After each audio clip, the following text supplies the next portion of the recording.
A2Z across LC with your hosts, Jeff Alsman and Cody Zitman. And hello again, everyone, and welcome to another edition of the A2Z Across LC podcast. I'm Jeff Alsman, and my co-host is quiet. Cody Zitman is also with us here in the studio, and I think he's protesting. Am I right? He's. I'm joking. I'm back. Okay. Oh, I was going to say, okay, let's roll with this for a while. It might not be a bad thing. No, I'm teasing. Oh. Back to Turn his mic off. Well, Producers are in the background. you want me to? You don't They're want him to? not live. You don't want him to participate? 1.3 million viewers are not tuning in to Lim. Oh, that probably hurt your heart, didn't it? No. What's up, partner? How you doing? It's good to see Hey, I'm you. doing good. How was your Thanksgiving dinner? The one we had here and the one you had at home also. It was awesome. By the way, I had team talks with some athletes, and they were listening to the podcast because they asked how my banana cream pie was. Oh, really? I said I eat it in a whole day. I will tell you that I received my annual chocolate pecan pie from my daughter, and it was outstanding. Best time of the year. It did not last long, and I was the only one working it over. I like it. It was, it was. Nobody comes near. I had mine done in a day. Mine was a little more than that. Sydney was like, "Did you really just eat?" I've got more discipline though than you have when it comes to that. So that is true. But a good Thanksgiving, and we also make sure we want to thank the folks at once again at Schnucks for providing our Thanksgiving podcast leftovers for us. Schnucks. Yeah. There's a banner There's spot a banner. open for I was giving you. I was giving you the softball. It took you. You're a little slow today. It took you a little bit. It is set you basketball. up. It's basketball season. The Schnucks shootout at halftime. There you go. Yeah. There you go. All right, I'm down. Speaking of that, we're going to have a couple of basketball players in one of our segments today, and we're also going to be talking about an event that's going to be on our campus next spring that we're looking forward to. It's the LC BlazerCon, and I'm gonna go on the record right now and just admit that I don't know anything about these things, but it's big. Now, I will say I've learned a little bit in some of the committee meetings, the planning sessions that we've had, but I still have a lot to learn about this particular type of event. I'm just not well schooled in it, but I'm hoping to be by the end of our show today. I'm going to say that the word is out that it could be the Comic-Con of the Midwest. I'm not going to lie. The Comic-Con. See, just that even right there. I don't even know what that what means. I've been hearing. And you also didn't bring the BlazerCon. Okay. Okay. Well, we'll let you bring in the next segment. Lim approves because he's laughing over there, so I know that was a good one. You know my favorite part of the last episode, and then we'll break and get out of here and bring in the real. I was eating, so stuff. I was quiet. No, it wasn't that. It was when you were talking about some upcoming plans that we had, and there was a shot of Producer O, and he was just sitting there, and I don't know if I'm in a single shot now or not, but he was just going. That's my favorite shot of the whole thing. I love it. Yeah. You'll have to go back and watch and catch that part, because I'm thinking it could be edited out and used multiple times in any of our episodes. We should do that. It's just that David O, producer David, and I would love to have some production meetings. That's just it. Just go over a few things. We can do that. So you don't have to. So you don't have to be as flexible and go on the fly. Why don't you schedule those? Because you're so busy. Don't we have Outlook invites? Let's go. I'm down. Deal. You can set, and then that means it's on the schedule. Right on. Okay. I'm in. Every other Monday when we're not recording. But every time That sounds good to me. Every time you don't want to go to one, you just cancel it though, because I'm in a lot of yours and I see that. Which ones? Well, that just means I had to this fundraise. one and there's well, I'm not saying you don't have a good reason. But on Mondays, it's rare that I'm fundraising. Okay. You know, only the ones that I've had to pop in and the ratings went way down because I wasn't on the show and then I came back. But other than that. So when you come back, the ratings just... Apparently, I'm just listening to what my PR marketing department tells me. And we have said all along that you are the star. If you remember all the way back to the beginning, we have said that from day one. Listen, we got to wrap this up. He's giving us this. We got to wrap this up so we get the BlazerCon. We got like 4 guests for BlazerCon. I know. We got to, King of the Hill's here. What's going on? King of the Hill. Dr. Hill is you here. have That's a nickname legend. for everybody. I just would not feel comfortable calling a doctor on campus King of the Hill. He likes the nickname. He laughs every time I see it. He's probably just putting on for you. That's true. That's probably just like Lim. Just like Lim. And now on Like the legend, here, yes. live recording, I get said we need production meetings. Okay, so we should mention Get it together. Get it together. if you have an idea for a show, because you can tell we're running low. If you have an idea for a show, send us an email at A2Z podcast@lc.edu. If you want to know about the events that are going on campus, you can go to our events calendar at events.lc.edu, and we'll be happy to come up with some of your ideas. Or if you want to be a guest, or if you have a program on campus that you want to highlight, we're open to anything. And we'll be taking a short break at the end of the year and then kicking things off back in January when we all come back after the break. So it's kind of like starting the new year. We're halfway through season 2. Yeah. Before you know it, season. Man, Yeah, it'll be flies season by. 3. We're moving along faster than Yellowstone. We are. LC A to Z. Yo, what up? It's Mike Keith, the proud graduate of Lewis and Clark Community College. I got my start in broadcasting and now work all over the country. I discovered my path in media, but I could have been a process operator. Yeah, my path could have been in graphic design.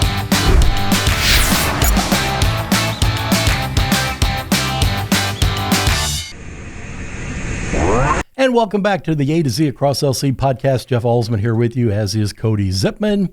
And we have in the studio with us Jared Smilak, and he is here to talk about an event that's coming to the LC campus, and it's called BlazerCon. It's going to be coming up this spring. Jared, Perfect. welcome Thank to you. the program, and tell us all about the event that's going to be taking place here on the campus. Well, super exciting. It's kind of a passion project of myself and a few other team members here on campus.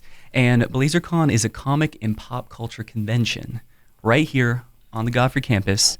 It's going to be on April 12th, which is a Saturday, from 1 to 8 p.m., and over in the George C. Terry Riverbend Arena. And it's free, open to the public, and it's basically an opportunity to come together and celebrate all things nerdy with like-minded people.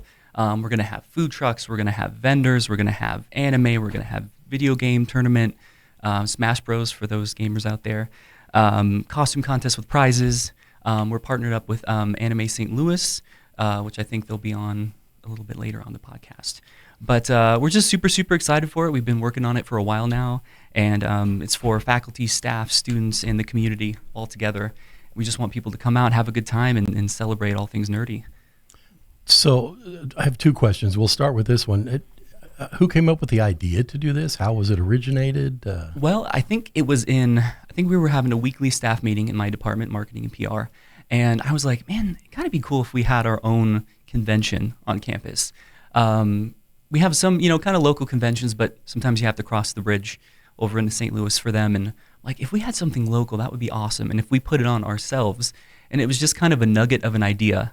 And then we started talking about it more, and it kind of transformed into this bigger thing. And then we have a team, and then now it's happening. So it was just kind of a nugget of an idea that transformed into this. And it's continuing to grow as we work on it. Daniel Nase, who's the recruiter here, is kind of my side partner who kind of helped me kind of work on the idea some more, kind of brainstorm some things. And now we have a big team of which Jeff and Cody here are a part of. So thank you for all your assistance with that. But yeah, that's kind of how it came to be. Talk about other members of your team, because it is a big team. And Yes, also it is a you big like- team. It is you a big team. grind it out weekly. Yes, This yeah. is what, October? Did it start in October? I think that first I think meeting was. it was It's early been a while. in the semester. It's yeah. been a while. So let's see if I remember everyone. We have Jeff and Cody. We have Daniel Nase. We have myself. We have Haley Disterhoff. We have Julie Lacco. Where are they from? They're From the where? library. Yeah. Reed Memorial Library, shout out. They are fantastic people. We have Matt Clark from maintenance, who's fantastic. He's helped us with a lot of layout ideas and stuff like that. We have Kaylee, last name, from enrollment. Kaylee Price. There you go. She's fantastic. And I'm trying to think of, Dr. Hill, Dr. Sean Hill. What's his nickname? King of the Hill. Let's go! what a pirate to it. Boom, Dr. Hill. Bring that guy back. Yeah, he's fantastic. So everyone's been fantastic on this team, and we've been meeting weekly. And what I've learned is that there's so much more that goes into a convention. I was like, oh, this is fun. And then it's like logistics, which is huge, lots of stuff. But we're grinding it out. It's kind of opposite of like digital streaming and stuff. We just throw this together. They got stuff in the oh, can, yeah. and we're Okay. ready to go. Yeah, talk to the producers about that. Yeah, I know. right. I see. So here's the other thing I wanted to ask you. You have on a couple of occasions used either the word nerdy or Yes. nerd or nerdiness. Define that for me as you interpret it, because Yeah. back when I was your age, that wasn't a cool thing, and you're making it sound like it's a cool thing. Yes. I was actually talking to my coworker Tanja about this morning, because she was like, when I think of nerd, I think of like a bookworm and like, just playing video games all day, which can be a nerd. But I think especially the modern day nerd is such a diverse term. You can be nerdy about so many different things. It doesn't just have to be books. It doesn't have to be video games. I was talking to David O the other day, and he said he was a nerd about audiovisual stuff. So it's a very diverse name. It's not just limited to anime or video games or comic books. And kind of, especially like in the last decade, nerd has kind of become the cool thing. No offense to athletics or sports or anything, but we used to make fun of the nerds, and now the nerds are kind of coming out on top. So we're getting represented more. No, I'm still bad. So again, everyone's great. Athletics is great, but nerds are shining. So I harken back, and I don't even know when this was made, so it may be out of both of your leagues, but the movie The Revenge of the Nerds, where I'm in. I saw you're it. in, Yep. it's kind of like, and we're living this now. It's Yep. like the folks who call themselves nerds have now risen up together and joined in this great partnership, and They get together and they have now cons, it's they have plays or conventions. One Okay, of well, us, one of us. like I say, I said right from the beginning, I admit it, I had no idea about how all this con stuff works. Yep. So- Hey, first thing I came across was I'm watching Big Bang Theory, and it's heyday, and they're always going to Comic-Con Yep, or whatever. yep. So as soon as you came with this idea, I was like, okay. we're Yeah. gonna- Well, I was gonna say the great thing about being a nerd is like it's much more open than it used to be. And again, like I said, anyone can be a nerd, anyone can participate. The good thing about this convention is it's not just limited to anime or video games or comics. We're gonna have music, we're gonna have dancing, we're gonna have horror panels, we're gonna have just different things, board games, Dungeons and Dragons. So it's very diverse, and if you're interested in nerdy things and you haven't really delved into that genre before, this is a great opportunity to come out and see what we're all about. So if you're not a nerd, this is a good time This is a to good time. come and Yeah. get acquainted Yep. with the nerd world. Is that what you Yep. And we don't This bite. is like- Most of us don't bite, so This- it's friendly. Good time. This whole thing is just, it's like going right over my head. 10,000 people better be ready for Oh it. my Oh my gosh. goodness. Halsey, I will- Halsey, you better be ready for it. We're going to be there. Campus will be shut down. Well, We should do our podcast live from there. oh, here you Liv. go again. Here we go. Oh, there's the shake of the head. Did he get the shake of the head? Yeah, he's not putting himself on camera though, but I'm sure he has an opinion. But we'll talk about that later. So again, it's in April, yes, April 12th. and it's Saturday. basically a whole day long thing Yeah, for day the long, most part, right? 1 to 8 p.m. You don't have to stay the whole time. You can if you want, but it's kind of a drop in, drop out. We'll have things going all day long. We're going to have food trucks, a diverse vendor floor. And the good thing is, parking's free, attendance is free. We do have registration, which is mainly just for head count, and you're reserving your limited edition BlazerCon 2025 badge and lanyard. And the badge will It's a have collector's item. It's a I collector's item, yeah. And then if I we didn't have know this about again, this. bet. Oh, you did? the next year, you can collect all your badges, from Yeah, each yeah. year, show them off, display Kind of like them. Beanie Babies. Yeah, yeah. But to reserve, if you want to go to the webpage, it's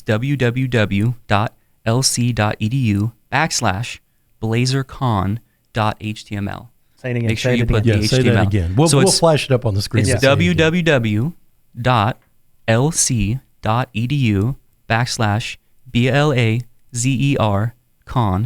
www.lc.edu/blazercon.html. Don't forget the HTML. That was very descriptive, and you spelled everything like it. out. That's good. I think That'll we got help our another radio producers guy. for sure. Yes. He's doing good. And Well, go ahead. I was going to say, on that webpage, you'll find the registration form, which is open. You'll find a vendor application form if you want to come and vend your items, where we have a lot of space for that. So, and just stay up to date. There'll be a link to the Facebook event page on there. and we'll update more with more specifics like parking, wayfinding, kind of as we approach closer to the con. So just one thing before we let you go and bring in the next group to talk about this.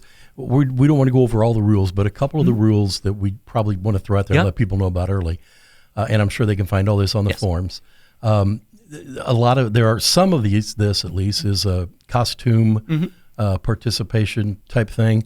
And there are certain things that you're not allowed to bring onto the campus, right? We probably should let folks know what those things are. Yeah, so the biggest thing is that I know cosplaying, and for those people who aren't super familiar with cosplay, it originated as costume and play, and the words kind of formed to make cosplay. So you're dressing up as a character from TV show, movie, anime, but for a lot of people, it's more than just dressing up as that character. You kind of become that character in a way. You kind of act the way they do, speak the way they do, and it's just a way to connect with that medium more.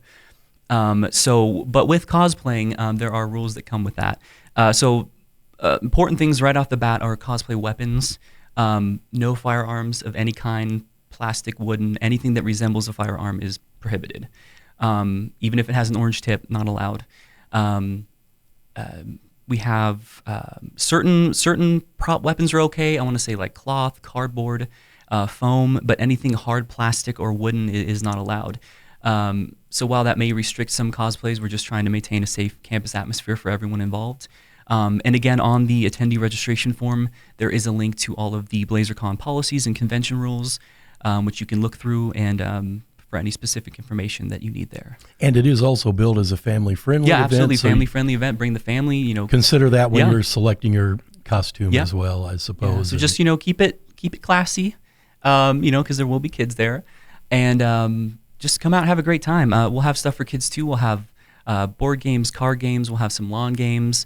We're hoping for a nice day, but for the most part, we're going to keep things indoors as much as we can because, they say April showers bring May flowers, so could be beautiful, could be rainy, but we're going to have a blast either way. So, all right, fantastic. Yeah. Sounds like a great time. Yeah. Thanks We're very excited. Thanks for being with us. We're going to bring another group in to talk even more about just the whole trend and the idea of the con.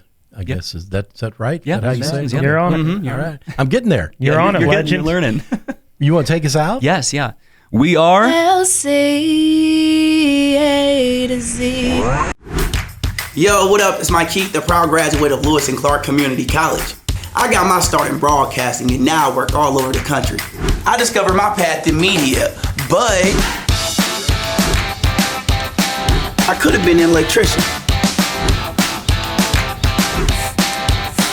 Or I could have been a nurse. Maybe not.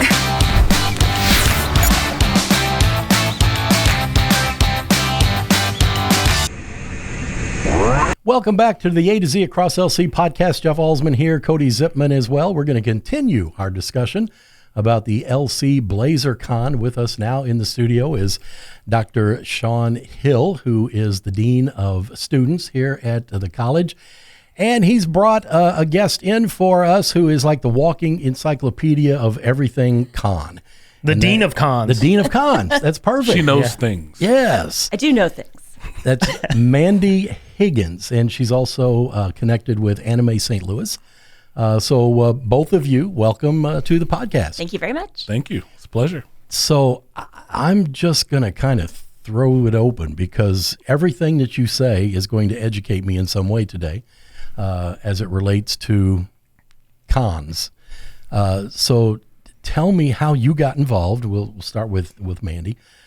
Tell me how you got involved, how long you've been involved, what it is that attracted you to this particular type of an event, and just take it away. Sure. So, anime, when you think of anime, you're thinking Sailor Moon, Pokemon, that kind of stuff that ended up on American television back in the 90s and early 2000s. That was edited for American audiences. And then you have to go in and see that there was a whole other story that was played because the Japanese version of that, which is where most of, if not all, anime comes from Japan. So there's a whole different story. So you can go in, you can see that there's way more. So what attracted me to the convention, first of all, was, oh my gosh, I can't even tell you when my first one was. We're going to go 2002. Oh, wow. Yeah. Two decades. It's been a long plus. time.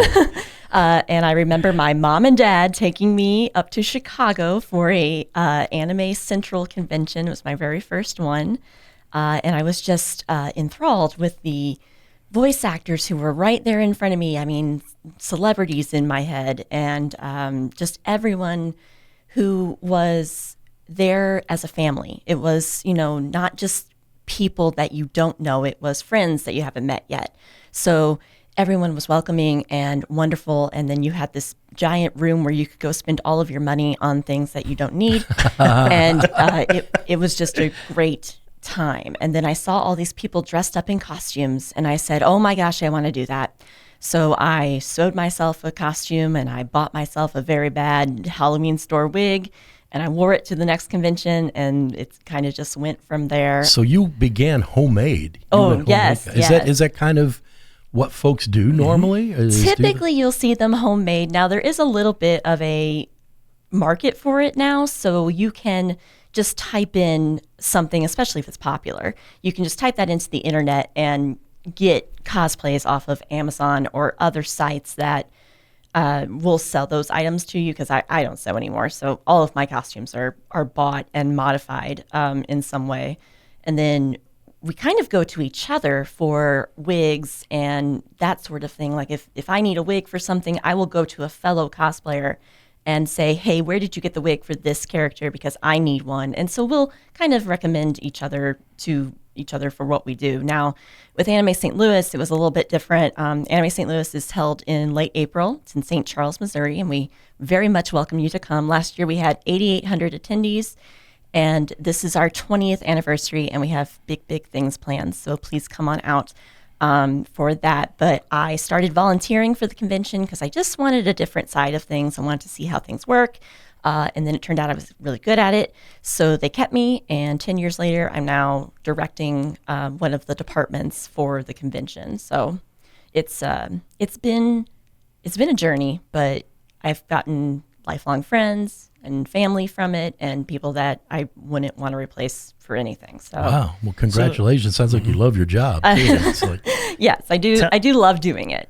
Tell me about the trends. Like this costume, do you get sick of seeing the same costumes at a different time? Oh no, definitely not. Is it like the decades? Hey, there's an 80s look and a 90s look, and we all see those pictures back there. And when you go and you see something that's older, people really love that. I mean, the older animes that were kind of like cultish animes, because anime wasn't mainstream back in the day. It was, kind of like, oh, you're like anime, you're one of them weird anime kids. But now it's kind of more mainstream, more accepted. So if you see someone cosplaying something from Sailor Moon or just an older anime, it's Speed Racer. Speed Racer, there you go. It's Speed Racer. Very popular. That's a big thing. Speed Racer. It used to be. Sure. It's one of the very first animes that made its way over Really? here from Japan. Go Yes. Speed Racer. Oh yeah, I know the whole Yeah, song. definitely. Yeah. So you've probably seen it without knowing that you've seen it, because I saw it without knowing what I had watched. So Dr. Hill, are you here as the dean of students, or are you also a con man? I didn't like the question. Well, yeah, but you know what I mean. I am here as a fan of cons. I don't like that answer either. But I will say, because Mandy and I were talking before, I've attended a few cons. I enjoy them. As you get a little bit older, you don't attend them as much as you used to. Sure. How about that? But I'm happy to spend time around people who are celebrating things that they love and enjoy, and seeing people talk about the shows they like, wearing outfits from the shows they like and enjoy makes them happy, and it's a fun time.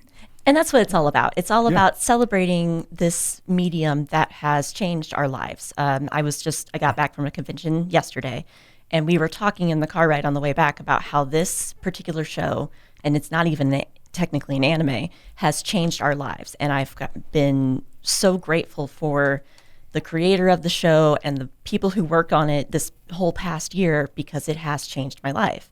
And I've had several animes that have done that for me. Dr. Hill introduced me to The Melancholy of Haruhi Suzumiya when I was a student of his. I can't even say that. Changed my life. Hari what? Haruhi Suzumiya. So can you tell us how? Like, is it just like a deeper thinking? It just presents a story to you in a different way.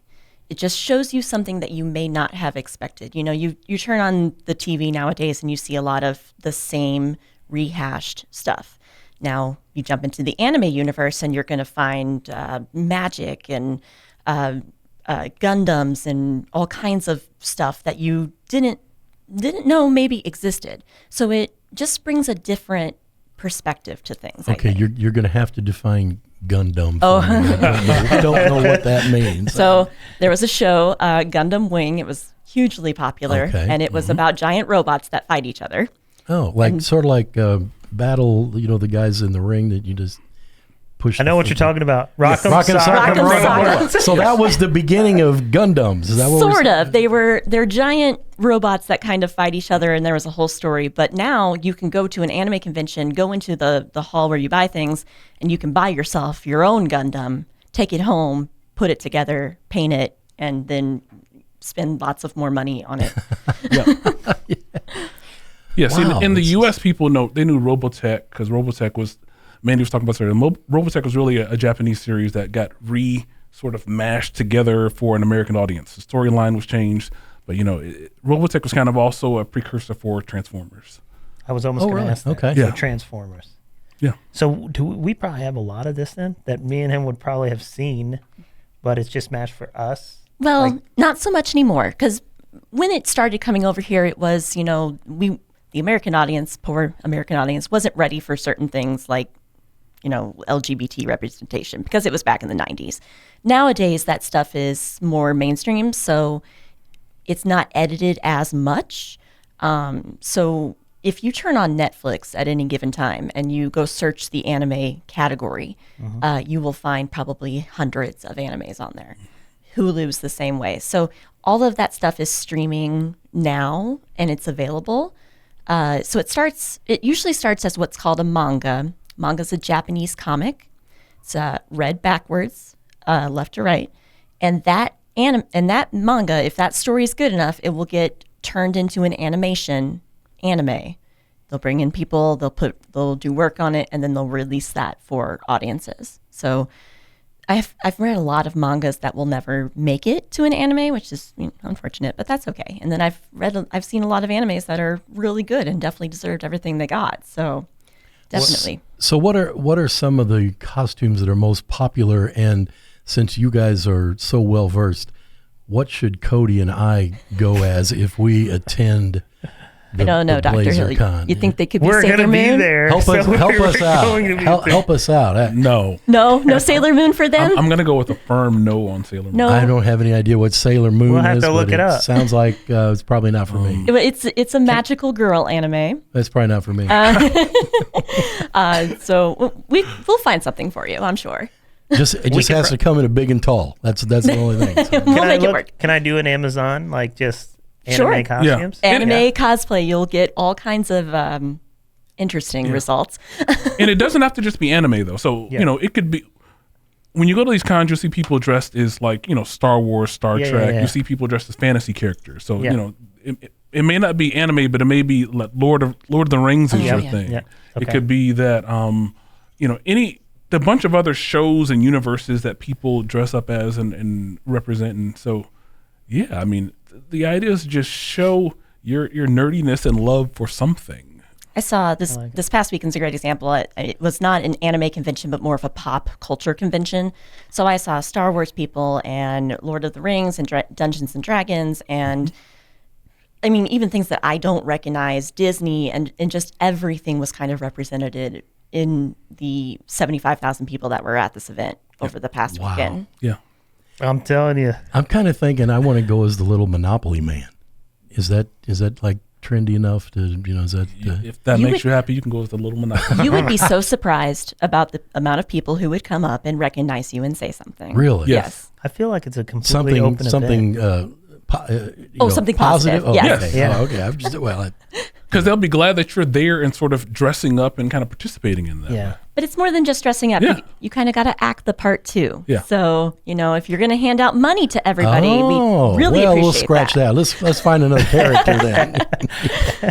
What about you? Yeah, usually they're smirking. I don't know. I'll look something up because I got Dr. Hill right across the hall from me, so we'll figure something You can out. bounce stuff back. I'm and excited forth. about this because I like digging a little bit into different cultures, and that's what this sounds like. This is a lot. And then Well, you guys very openly, diverse. It sounds like. you openly spend, 8-10 hours together, and then you have conversations with one another, which is what I like. I mean, my Facebook friend count went up probably by 16 people in the past 24 hours, just from meeting somebody. They said they really liked what I was wearing. I said we talked barely, and now we're Facebook friends. So it's such a family-oriented atmosphere, not in the sense that everyone's, family, but more so everyone is welcome. So no matter what you are, what you think, how you feel, who you love, all of that, it's all okay to be in that space. It's a safe space for whatever floats your boat. So I think I have another idea for us. Okay. Minus the weapons, I'll go as Andy, and you can be Barney. I'm in. I'm in for anything. The Andy Griffith Show? Yeah. Oh, see, that won't work. That won't work. It's not. Everything's trendy. open and welcoming. Did you see the look I got from him? Did you know what show he was talking about? I thought he was talking about Andy from Toy Story. I also thought And Andy from Toy Story. Barney the dinosaur. I thought it was a weird mashup, but I was here for it. But hey, I we all think come together and have this talk to identify it out. I think my involvement of this is just like I think it's beyond my ability to. My generation, I think, is maybe just. I think not, you do it. It's all welcoming. And then we're going to blow up, and literally there's going to be 10,000 plus people on If this you don't campus. even recognize who Andy and Barney is, I'm I know way the so show. far out that it's No, like, No, there were. we were just thinking two all different ages. shows. It's going to be people going to come up and go, who are you? That's what it's going to be. I don't want that. I was thinking Andy from Toy Story That's who I was- and Barney the dinosaur, and I thought, you know what, that's a weird mashup, but I'm going That to would take be it. that would be a weird. That would be a I'm fun- going Yep. to accept it. I was like, okay. I could be whatever Buzz you want. Lightyear, and you could be the little cowboy guy. Woody. Woody. Yeah, there you go. There you go. There you So go. you There's get a that. snake in my boots. There, see, you're already halfway there. To infinity and beyond. There, see, they both got it. Oh, we're ready. We're in. I don't. So know. ask the question. What question? How many have you been to? It's probably around 100 in the past 20 years. It's a lot. There's a difference between attending them and working them, especially the more deeper involved you get in becoming staff for a convention, because the deeper into the staff part you are, the less of the attendee side you see. So my job these days, when I go and work conventions, is I work with the guests. So I bring in the voice actors, the artists, the cosplayers, the quote unquote famous people who will come to the convention. They'll sign autographs. They'll do selfies with fans. They'll talk to people for the course of 3 days for 8 to 10 hours a day. And then my job is to take care of them. So I do their bookings and their flights and their hotels and make sure they don't die on me over the weekend. And sometimes that's... Unless that's part of their character. No. Sometimes that's more difficult than you would imagine. But we bring those people in to come see our fans. And that's what draws people to the convention. They say, oh, I really love this character. Their voice actor is going to be at this convention I'm going, which is what happened to me this past weekend. So I ended up at that convention. I probably wouldn't have gone, but they had 10 people from the same show. So I thought, well, I have to go to that. And for our event, we're kind of drawing on all of your knowledge. You're kind of like our guidebook for putting on our first BlazerCon. Is that kind of... No pressure. That's, so we want to thank you for helping us out. Well, thank you with so that, much. 'cause- I appreciate it. Makes me feel like I'm sometimes like I'm actually good at what I do.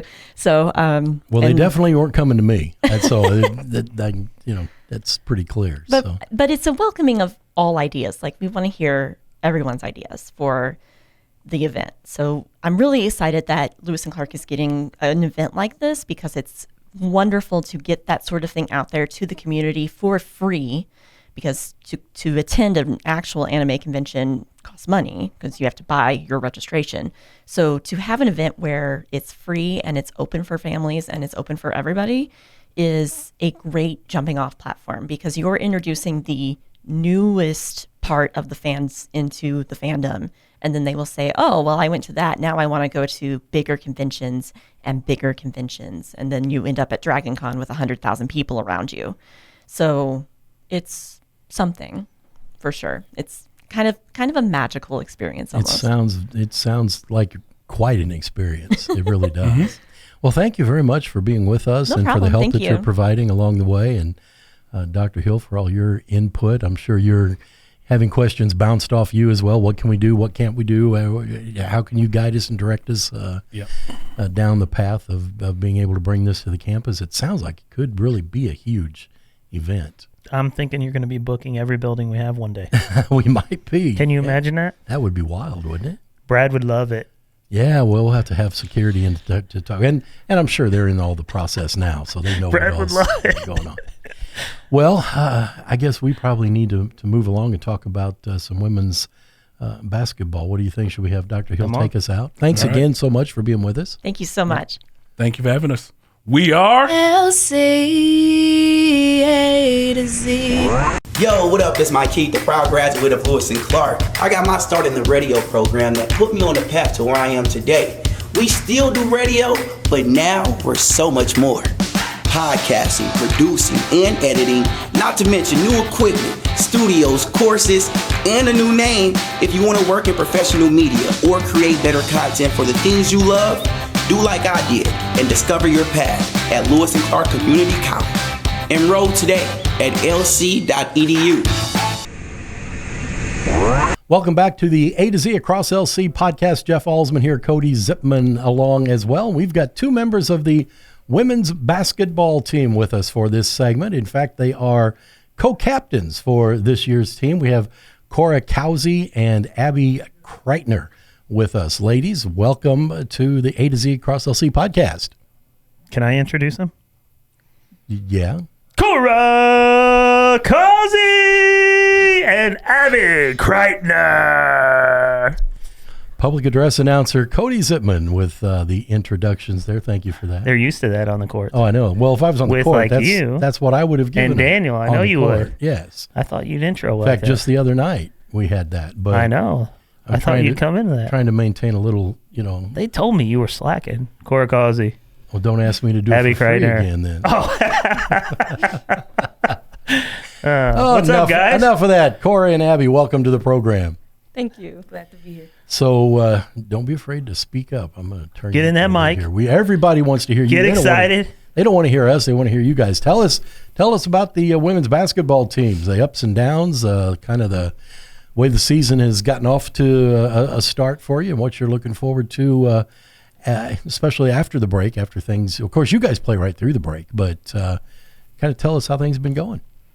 So we have a new team this year. A couple sophomores have returned, and most of them are freshmen.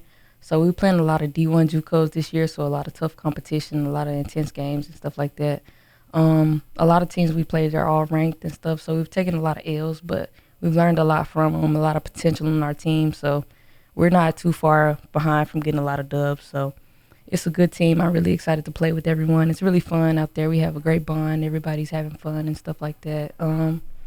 Now, Abby? are you guard or point guard, or do you have that type of a setup in your Yeah, I'm offense? a guard, shooting guard, more of a Shooting guard. Okay. And Mhm. Abby, what's your view of all that? Oh yeah, I think our team, we get along pretty well. We have a really good relationship with each other, and I think playing all these hard teams and ranked teams have only made us like better, rather than playing teams that aren't really ranked or anything. So when we play after Christmas break, I think it will really show. And you're also a guard? Yes, I'm a point guard. You're the point guard. Okay, Yeah. so you get to distribute to everybody and bring the ball down. Do you face a lot of pressure defense and things like that? Or does it just kind of depend team by team? Yeah, we've faced a lot of people pressing us, so we've actually brought up a lot of our post players to bring it down when there's bad matchups, like Paige and Raylan and Emily. So right now, Road Warriors, right?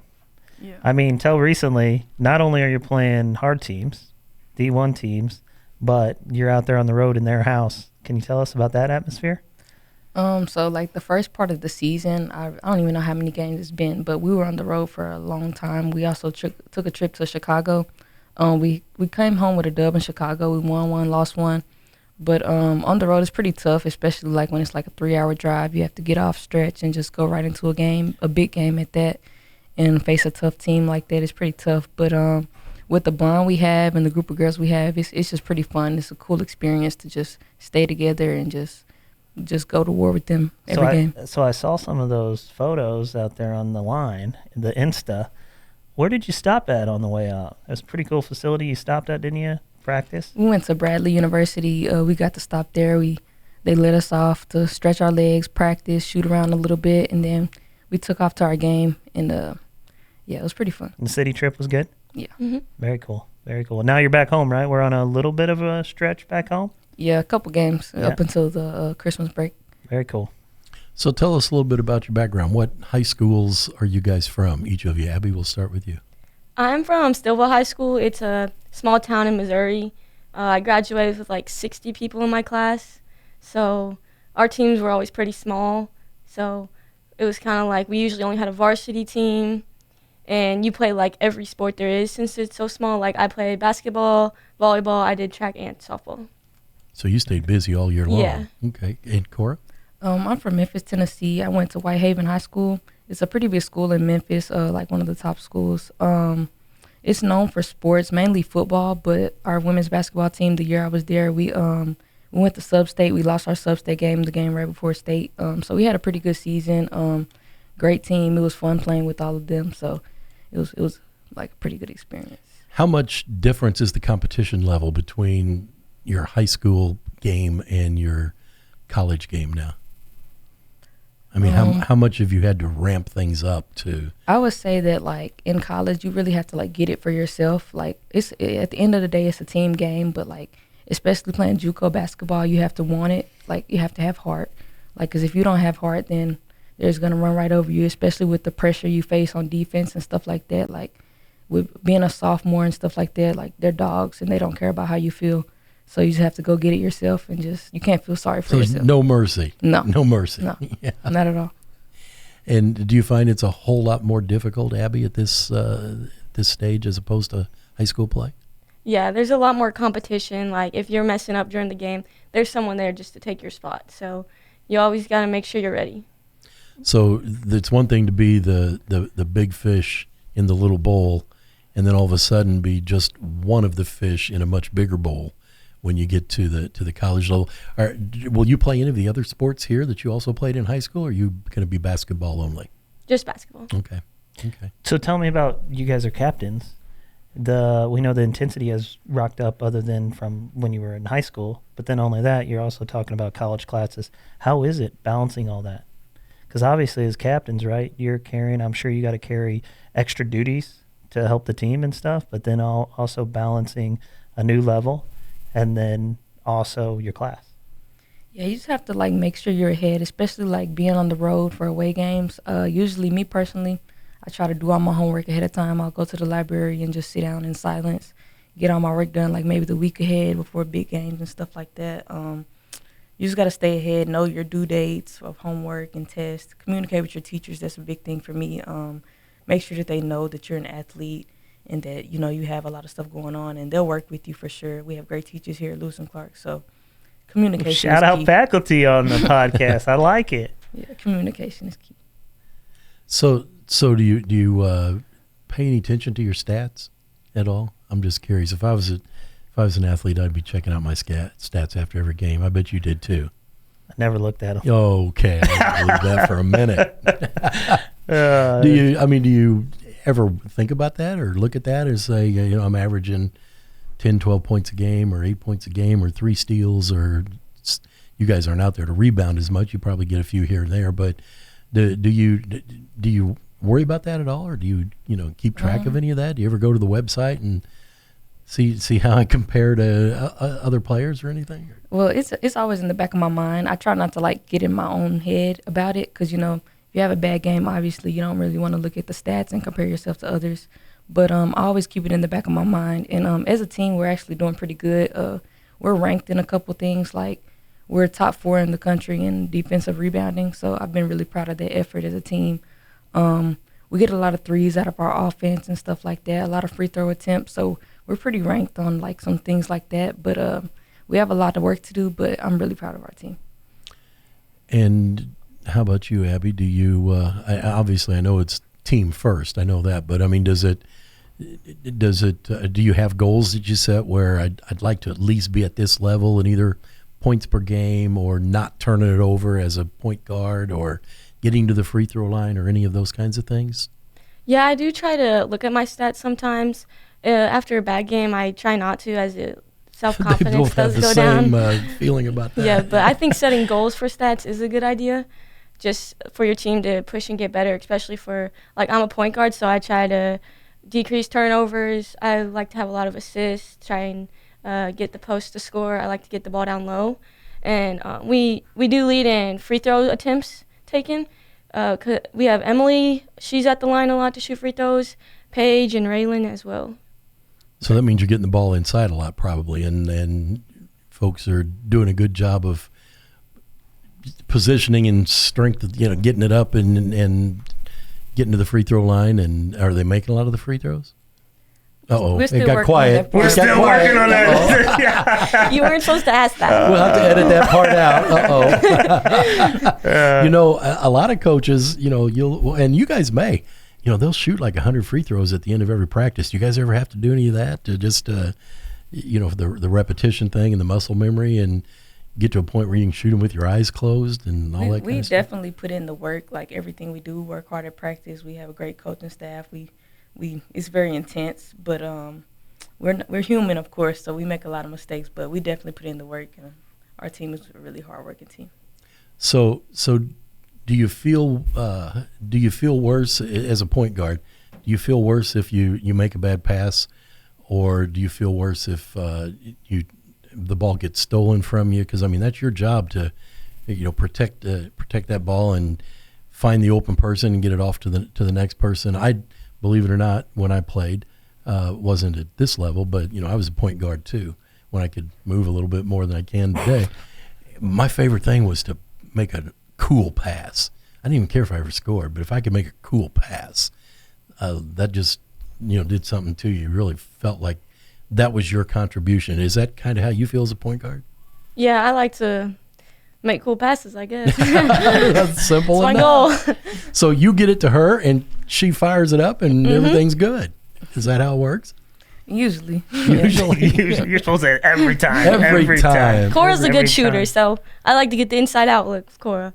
All right, I like it. But everybody has video now. Back in my days, video wasn't nearly as big a thing. It was probably on 8-track.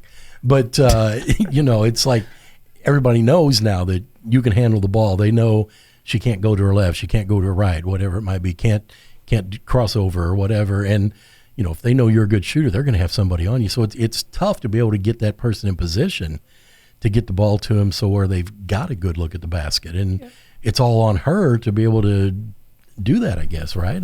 Yeah, it's really fun playing with Abby because she's really little. She's one of our shorter players, but she's always done her rebound. Then she'll be rebounding one time, and then the next time she'll be throwing a pass. She'll be shooting the ball. She's always all over the place, defending the ball and stuff like that. So she's almost like an all-around player, so it's really fun playing with her. I hated all those little quick players because they'd always steal the ball from me. Yep, always hustling. Always hustling. Tell me, just because Jeff asked about video, so how is that during your day here as going over video? Because that's changed even 20 years ago when I'm playing, right? You're looking at your swing and doing that, and it's all mostly done in mirrors and stuff. But with you guys, you're recording and streaming videos constantly. You're getting film from other teams and sitting down. Like, how is that aspect? I would say, like, we do scout and film as a team every week, all the time. So, like, it's really good to just reflect on yourself. It's just good to go back and see what you're doing good, what you're doing bad, so you can, like, better yourself and better as a team. And also just, like, watching scout on the other team to see what you're about to face and know who their star players are, know personnel and stuff like that. So it helps a whole lot. So does the schedule, when you come back after break, does that get into the real conference part now where everything really matters a lot? Is that kind of what Yeah, our first conference game will be January 4th. It'll be a home game, our first conference game. So y'all come out, support. Whoever. Dog Pound, come out. Yeah, I was going to ask that too. How important is that to have folks in the seats? A lot of athletes say we don't really know they're there, but it's hard for me to believe that. But how important is that? It means a lot because we definitely see who's there, and we enjoy the support because we put in the work, and I feel like, everybody deserves to be supported for sure, every athletic team here. So it means a lot for sure. Do you ever, if there's an opposing fan there that's making a whole lot of noise or something like that, do you ever come down and like throw a bad pass that goes flying into the crowd and takes out one of the loudmouth guys over on the. You don't have to answer that. I haven't yet. But It's a good idea, though. Being on the road, because you've been on the road, and now you're home. We're going to go on Christmas break, and then you're going to be into that real massive conference play, as Jeff was talking about. But what's the hardest place you played at so far? Principia had a really good student section, and they were really loud. But yeah, I would say every away game it's just like a mental battle because you just have to lock in and just know that. At the end of the day, it's just you against yourself at the end of the day. But I would agree that Principia was pretty tough because huge gym, huge student section, just the energy was crazy. So that was probably our toughest one. So we need to build that here. Yeah, we need to emulate that here so that the opposing team, they come in and say, we don't want to play at Lewis and Clark. Yeah, it definitely messes with your mental. So, yeah, it's a good thing. Well, we certainly wish you the best as you get ready to head into your conference season. Any projections? Going to bring home any championships or anything like that? Or is it too early to tell? We're just going to give it our all and see what happens. There you go. That's a good answer. That's a pro answer. Absolutely. All right. Anything else? I'm good. I think we're good. Thanks for being on the podcast. Good luck for the rest of the season. We'll keep an eye on those stats for you so you don't have to do it. And hopefully it'll be a great second half of the year for the women's program. Thanks for having us. Thank Absolutely. You want to take us out? Yeah. We are A2Z.